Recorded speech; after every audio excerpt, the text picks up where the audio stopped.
তো গাইস আজকে আমি এই মাইন্ড ক্যাফের ভিতরে বানাবো শিপ ফাঁকার মেশিন। যাই হোক হাসাহাসি বাদ দিয়ে এখন আমরা আসল কনসেন্ট্রেশন মানে আসল জিনিসে আমরা মনোযোগ দেই। তো সবার আগে আমার এখানে একটি গাতা খুঁড়তে হবে। আর এই দেখো আমার বন্ধু কী করছে এগুলো। তো দাঁড়াও, আমি এখানে গাঁথা খুঁড়ে নিচ্ছি। তার জন্য আমার সবার আগে কাঠ লাগবে, অ্যান্ড ওই যে কাঠ লাগবে। আর এটা কি জিনিস ভাই, স্টিকি পিছন লাগবে। মানে যাই হোক আমার এতটা মুখস্থ নেই, এটা লাগবে আমাদের। আর লাগবে, এটা জানি না, নাম মুখস্থ নাই, জানি না আমি। আর লাগবে রেডেশ টর্চ। নামে ভুল হইলে দয়া করে ক্ষমা করিয়া দিও। এবং এই খুঁটাটা দিয়ে দিচ্ছি আমরা, যেটা দিয়ে ওই শিপের পিছন দিয়ে ঢুকবে আর বের হবে। তারপরে আমরা এখানে ব্লকগুলো আমরা কেটে নিচ্ছি। কত ব্লক কাটলাম সেটা স্ক্রিনে অবশ্যই আসছে। তারপর আমার এখানে কাঠ দিতে হবে। ও আমার ওই বন্ধুটা নাকি রকেট বানাইতে আছে, তো ওর রকেট বানানো শেষ। এখন আমি যাব,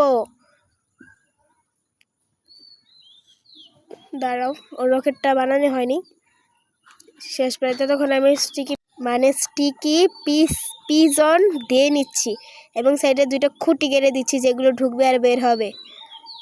আমার মনে হয় এক সাইডে রাখা ভালো, তাই আমার একটা কেটে দিচ্ছি। আর এদিক দিয়ে ডাক পড়ে গেল যে হয়ে যাবে, তো তাই না, মানে রকেট চালু হয়ে গেছে।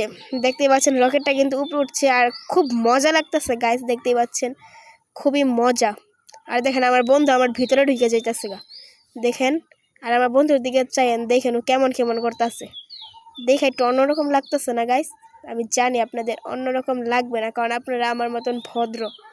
তো এই দেখেন আমরা কিন্তু দেখা যাচ্ছে কত উপরে আইসা পড়ছি, এবং আমি কিন্তু একটু পরে কিন্তু এখান থেকে জাম্প দিয়ে নিচে চলে যাব এবং আপনাদের জন্য ওই কি বলে ওটাকে শিপ ফাঁকার মেশিন বানাবো। তো আপনারা দেখতে থাকেন, অবশ্যই আপনারা স্কিপ করেন না। আমি একজন নিউ ক্রিয়েটর, আপনারা দয়া করে আমাকে সাপোর্ট করেন। এবং আমি এখন লাভ দিয়ে দিয়েছি, দেখেন আমি কত উপরে, এবং আমি নিচে নেমে আসছি। তো এখন আমি ওই সাইডের যে ব্লকটা আছে এটার আমি আগে ভাঙ্গা নিব। তার আগে আমার ওই যেটা লাগবে, এই উটটাকে আমি খুব কষ্ট করে অনেকখান থেকে জোগাড় করে নিয়ে আসছি, মানে এটা আমি পাইতেছিলামই না। অ্যান্ড তারপর আমি একটা বোর্ড বসাই দিছি। তো এই বোর্ডটা এখানে থাকবে এবং এখানে আমার একটা শিপ রাখতে হবে, তারপর ওটা ঢুকবে আর বের হবে। কিন্তু আমি বোর্ডটা সরিয়ে ফেলবো। এখন আমার বন্ধু আমার সামনে একটা শিপ ছাড়বে এবং আমি ওই শিপটাকে, মানে ভেড়াটাকে ওই ফাঁকার মেশিনের ভিতরে নিয়ে ঢুকিয়ে দিব, তারপর ঢুকবে আর বের হবে, সুন্দর লাগবে। এবং আমি এখানে শিপটাকে নিয়ে এসেছি, ওটার ভিতরে দেখুন ঢোকাবো আর বের করবো, মানে ওই যে লাঠি। এখানে আমি ওই স্টিকি পয়সনের পিছনে রেড স্টোন দিয়ে দিয়েছি। যাই হোক আমি এখানে রেড স্টোন দিয়ে দিয়েছি এবং দেখেন ওটার কিন্তু অনেকটুকু ভিতরে ঢুকে গেছে, না জানি বেচারাটার কতটুকু কষ্ট হচ্ছে। কিন্তু আমার এখানে ভুলে আমার এই যে এটা দেওয়া উচিত ছিল, আমি এটা দিয়ে দিয়েছি। এবার এটাকে ঢুকাবো আর বের করবো। দেখেন আমার বন্ধু একটু পরে আসে, দেখলে অবাকই হয়ে যাবে। এই দেখেন, ওফ সেই না গাইস। আপনারা যদি চান তাহলে পরের পর্বে ভেড়াটার বদলে আমি আমার দুই বন্ধু রান্না বসে এরকম করব।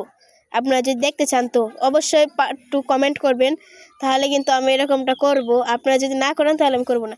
অ্যান্ড ভিডিওটা যদি ভালো লাগে তাহলে লাইক, কমেন্ট এবং সাবস্ক্রাইব করবেন। এবং অবশ্যই আপনাদের কাছে যদি এই ভিডিওটা ভালো লাগে তাহলে শেয়ার করবেন আপনাদের বন্ধুদের কাছে। তো আজকের মতন আমি এইটুকু। তো ভালো থাকবেন, আল্লাহ হাফেজ।